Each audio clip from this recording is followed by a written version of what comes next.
Hi friends, ఇంట్లోనే tomato ketchup చేసుకుందాము. వాటికి కావాల్సిన పదార్థాలు: టమాటాలు ఇలాగా లావుగా ఉండాలి, గట్టిగా ఉండాలి, మంచి కలర్ బాగా పండిపోయిన టమాటాలు కావాలి. వాటికి కావాల్సిన పదార్థాలు: ఒక కప్పు చక్కెర, బీట్రూటు, అలాగే చెక్క, మిరియాలు, లవంగాలు, ఉల్లిపాయలు, అల్లం, వెల్లుల్లి, ఒక 4 ఎండుమిర్చి కావాలి. ముందుగా బీట్రూట్ని పొట్టు తీసి ఇలాగా పెట్టుకోవాలండి. అలాగే ఒక కప్పు వెనిగర్ కావాలి. పొట్టు తీసిన బీట్రూట్ని చిన్న చిన్న ముక్కలుగా కట్ చేసుకొని పక్కన పెట్టుకోవాలి. అలాగే అరంగుళము ముక్క అల్లం తీసుకున్నాం కదా, అల్లం కూడా ముక్కలుగా చేసి పక్కన పెట్టుకోవాలి. అలాగే బొడ్లు తీసేసి టమాటాలను కూడా చిన్న చిన్న ముక్కలుగా కోసి పక్కన పెట్టుకోవాలి. ఇప్పుడు ఇవన్నీ ఒక స్టవ్ మీద ఒక ప్యాన్ పెట్టేసి అందులో వేసుకుందాం.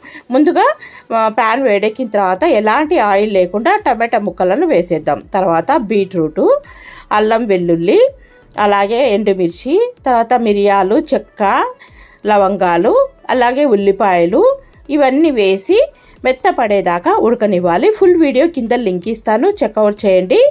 ఇంట్లో చేసుకునే హోమ్ మేడ్ టొమాటో కెచప్ ఎంతో బాగుంటుందండి. ఎలాంటి ప్రిజర్వేటివ్స్ లేని హోమ్ మేడ్ టొమాటో కెచప్ కింద లింక్ ఇస్తాను, ఫుల్ వీడియో చూడండి. ఈ టమాటాలన్నీ మెత్తపడేదాకా ఉడికించుకొని స్టవ్ ఆఫ్ చేసి పక్కన పెట్టుకోవాలి. ఇప్పుడు చల్లారిపోయింది, మిక్సీ పట్టేసుకుందాం.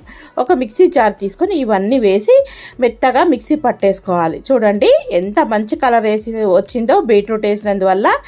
ఇదంతా ఇప్పుడు వడకట్టుకుందాం. ఇదంతా పిప్పి ఉంటుంది కదా, దాంట్లో బీట్రూట్ అవన్నీ వేసాం కదా, ఈ పిప్పి పోయేదాకా వడకట్టుకోవాలి. వావ్, చూడండి ఎంతో చక్కని కెచప్ రెడీ అయింది. ఇప్పుడు ఈ కెచప్ని స్టవ్ మీద పెట్టి దగ్గర పడేదాకా మరిగించుకుందాం. స్టవ్ మీద పెట్టి ఉడకనిద్దామండి. ఉడికేటప్పుడు కొద్దిగా ఉప్పు వేసుకుందాం. మనం ఇంతవరకు ఉప్పు వేసుకోలేదు. ఒక టేబుల్ స్పూన్ ఉప్పు, తర్వాత ఒక కప్పు చక్కెర వేసుకొని బాగా ఉడకనివ్వాలి. చక్కెర, ఉప్పు, అలాగే టమాటా కెచప్ అంతా ఉడికిన తర్వాత ఒక కప్పు వెనిగర్ వేసి ఉడికించుకోవాలి. చూడండి, వెనిగర్ వేస్తున్నాను. వీడియోలో చూపిన విధంగా వెనిగర్ వేసుకుంటే టేస్టీగా చాలా రోజులు నిల్వ ఉంటుంది. ఫ్రిడ్జ్లో పెట్టుకుంటే దాదాపు 1 year దాకా నిల్వ ఉంటుంది. ఇప్పుడు టమాటా కెచప్ అయిందా లేదా అని ఒక ప్లేట్లో వేసుకొని అటు ఇటు తిప్పండి. ఎక్కడ కిందికి రాకుండా జారుగా లేకుండా ఉంటే టమాటా కెచప్ రెడీ అయినట్టు. Wow, tasty tasty tomato ketchup ready అయింది.